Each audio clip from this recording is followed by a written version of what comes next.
둘째 날, 예언적 기간. 예언적 기간. 다른 말로 하면 이 두 증인이 얼마나 오랫동안 증인을 해야 되나요? 라는 제목으로 공부를 해보겠습니다. 아까 말씀드렸던 것처럼 요한계시록 11장을 중심으로 이제 공부를 할 텐데, 요한계시록 11장은 하늘 성소단 이상으로 시작해서 분향단 앞에서 경배하는 자들이라는 이상으로 시작을 합니다. 그러면서 특별히 하늘 성소의 궁정의 땅이 이방인들이 거룩한 성을 얼마 동안? 42개월 동안. 42달 동안 짓밟는다는 그런 내용이 있습니다. 그리고 3절에 보면 그 당시 하나님의 말씀인 큰 고난인 굵은 베옷을 입고 1260일을 예언한다는 말이 나와 있어요. 오늘 숫자들이 많이 나오죠. 네. 42달 동안 짓밟히고 1260일 동안 예언을 하게 된다는 이런 내용들이 나와 있습니다. 그래서 여러분이 우리가 지난 사관가요? 거기에서 이제 배웠겠지만 42달 1260일은 같은 기간이라고 그랬죠. 그래서 하루는 1년으로 해서 1260년 동안 굵은 베옷을 입는다는 것은 1260년 동안 하나님의 교회가 핍박당하는 시기죠. 그래서 자신들의 전통으로 하나님의 말씀을 억압하고 성경 읽기를 금지하고 성경을 가지고 있거나 읽거나 그 믿음에 따라 그런 걸 하는 사람은 어떻게 한다는 것이에요. 사형에 처하는 그런 지경에 이르는 기간이 1260년 동안 일어난다는 것이죠. 그래서 1260년은 또 어디에서 나오는지 또 우리 공부를 해보겠습니다. 우리 계속해서 1260일에 대한 이야기를 이 다른 성경절에 있는 걸 통해서 한번 알아보도록 하겠습니다. 계시록 11장 3절. 내가 나의 두 증인에게 권세를 주리니 그들이 굵은 베옷을 입고 1260일을 예언하리라. 계시록 12장 5절 6절 14절 15절. 여자가 아들을 낳으니 이는 장차 철장으로 만국을 다스릴 남자라. 그 아이를 하나님 앞과 그 보좌 앞으로 올려가더라. 그 여자가 광야로 도망하매 거기서 1260일 동안 그를 양육하기 위하여 하나님께서 예비하신 곳이 있더라. 그 여자가 큰 독수리의 두 날개를 받아 광야 자기 곳으로 날아가 거기서 그 뱀의 낯을 피하여 한 떼와 두 떼와 반 떼를 양육받으매 여자의 뒤에서 뱀이 그 입으로 물을 강같이 토하여 여자를 물에 떠내려 가려 하되. 다니엘서 7장 25절. 그가 장차 지극히 높으신 이를 말로 대적하며 또 지극히 높으신 이의 성도를 괴롭게 할 것이며 그가 또 때와 법을 고치고자 할 것이며 성도들은 그의 손에 붙임 바 되어 한 때와 두 때와 반 때를 지내리라. 네, 여기 숫자들이 나오는데요. 우리가 아까 했던 42달, 또 1260일, 또 여기는 또 어떤 표현이 나오나요? 한 때, 두 때, 반 때. 네, 한 때, 두 때, 반 때. 이런 이제 숫자들이 나오죠. 그래서 여기를 한번 정리를 해보겠습니다.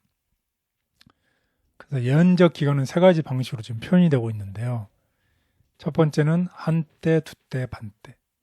이 성경상에서 여기서 한 때는 1년을 얘기하고 있습니다. 1년은 12달, 한 달은 30일. 성경상에서 예언이죠. 그러니까 한 때는 이 며칠인가요? 일자로 계산하면 12달, 한 달은 30일이니까 360일이죠. 네. 그 두 때는 360일의 두 배죠. 720일. 반 때는 반년이니까 180일이죠. 이 숫자를 다 합치면 한 때, 두 때, 반 때를 지내리라니까. 한 때, 두 때, 반 때를 합하면 며칠인가요? 1260일. 이것이 1260일이 됩니다.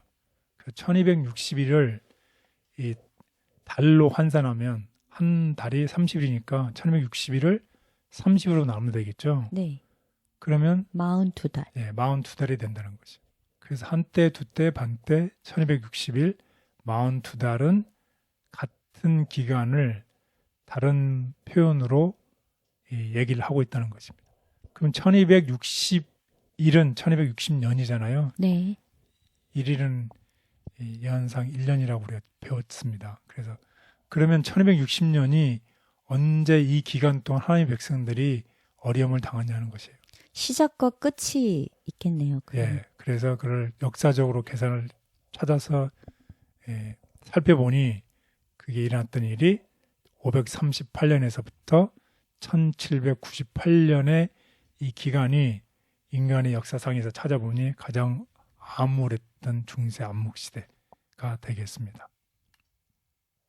자, 그래서 538년서부터 1798년이 가장 어두웠던, 영적으로 너무너무 깜깜했던 시기였어요. 중세 암흑 시기. 그렇습니다. 예. 그래서 이 기간에는 하나님의 계명이 필요 없어요. 인간의 법령이 하나님의 계명을 대신하는 거죠. 그리고 하나님의 말씀이 필요 없어요. 인간의 전통이 하나님의 말씀을 대신하는 거죠. 그리고 로마 교회가 세속 권력과 연합해서 유럽 전역으로 그 권위를 계속 넓혀 나갔던 시대가 1260년 기간이 되겠습니다. 이 기간 동안에 하나님의 말씀이 어떻게 해요? 핍박을 받는 것이에요. 그러니까 하나님의 말씀, 우리가 symbolic word라고 그러죠. symbolic word. 이 예언의 상징적인 word, 단어. 이 두 증인이 그래서 굵은 베옷을 입고 있었다는 거죠. 성경의 진리는 수많은 전통과 의식의 덤에 아래 숨겨져 있었던 정말 암울한 시기였습니다. 하지만 여전히 그럼에도 불구하고 하나님의 말씀은 여전히 예언을 했고 하나님의 말씀은 여전히 전해졌다는 것입니다. 예언된 1260년 동안 두 증인은 굵은 베옷을 입고 있었다. 성경의 진리는 전통과 의식 아래 숨겨져 있었지만 영적 암흑 속에서도 말씀은 보존되고 전해졌다. 1260년의 법왕권 박해 기간. 이교는 그의 지위를 법왕에게 넘겨주었다. 곧 용이 짐승에게 자기의 능력과 보좌와 큰 권세를 주었다. 이리하여 다니엘서와 요한계시록에서 예언한 1260년간의 법왕권의 박해가 시작되었다. 그리스도인들은 믿음의 절개를 버리고 법왕교의 의식과 예배를 받아들이든지 지하 감옥에 갇히거나 고문대와 화형과 차명 집행자의 칼에 생명을 빼앗기든지 그 어느 것 하나를 선택할 수밖에 없게 되었다. 기나긴 배도의 기간에도 말씀을 지키고 전파하게 하신 하나님의 섭리와 충성된 종들의 믿음을 보여주셔서 감사합니다. 오늘도 어려움 가운데 복음을 전하기 위해 충성하는 종들을 지켜주시고 우리도 말씀을 충실히 전하는 자 되게 하옵소서. 예수님의 이름으로 기도드렸습니다. 아멘.